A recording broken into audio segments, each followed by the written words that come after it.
Chapter 10 Mayhem.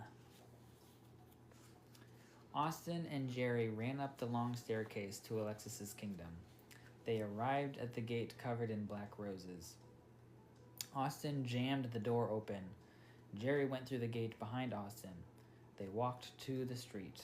There was still no people on the streets. Austin looked around for the hole in the road that sucked the stardust into the center. He saw some stardust scooting down the road. He followed it. It led to the hole.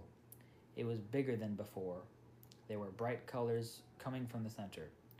"What is that thing?" Jerry shouted. "It's a hole in the middle of the road," Austin replied. "No, not the hole. That."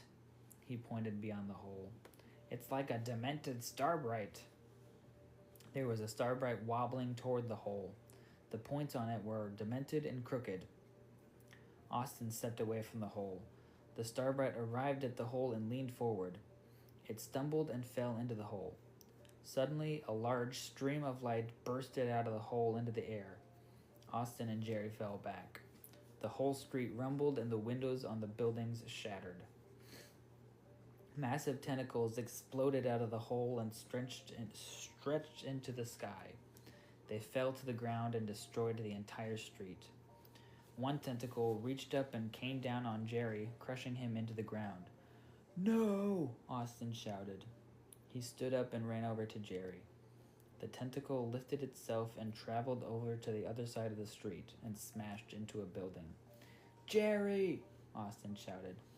"Austin, don't worry about me. Save Alexis. You need to be with her. Don't let yourself go through the same thing I did," Jerry said with a weak and hoarse voice. "But you're my partner. I can't let you die," Austin cried.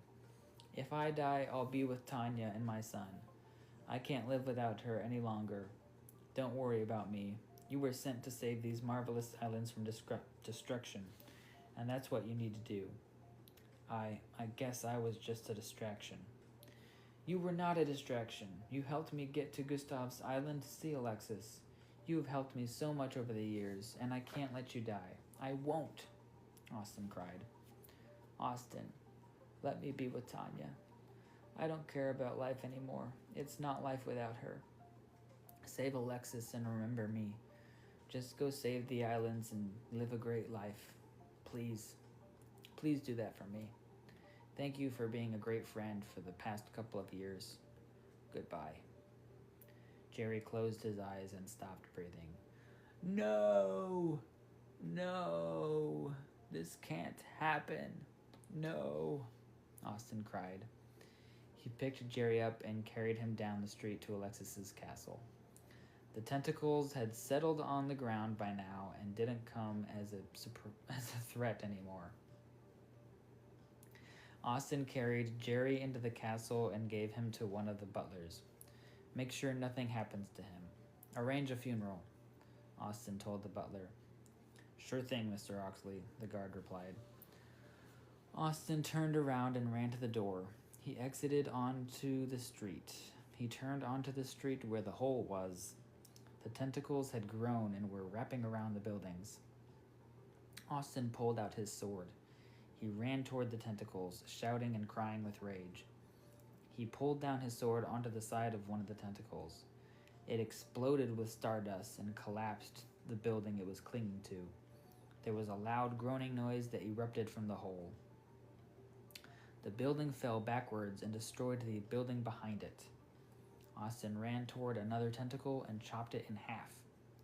Stardust flew out of the tentacle and another building collapsed. He ran to another tentacle and stabbed his sword through it. The tentacle pulled the building toward the street. The building fell down toward the remaining tentacles and the huge hole in the middle of the street.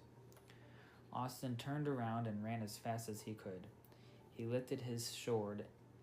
He lifted his sword and shouted, "Fly!" And he soared into the air. The building fell against the tentacles and onto the hole. There was a gigantic shockwave that demolished all the buildings on the street and the road caved in. The shockwave sent Austin into a wall hundreds of feet away. He was knocked unconscious.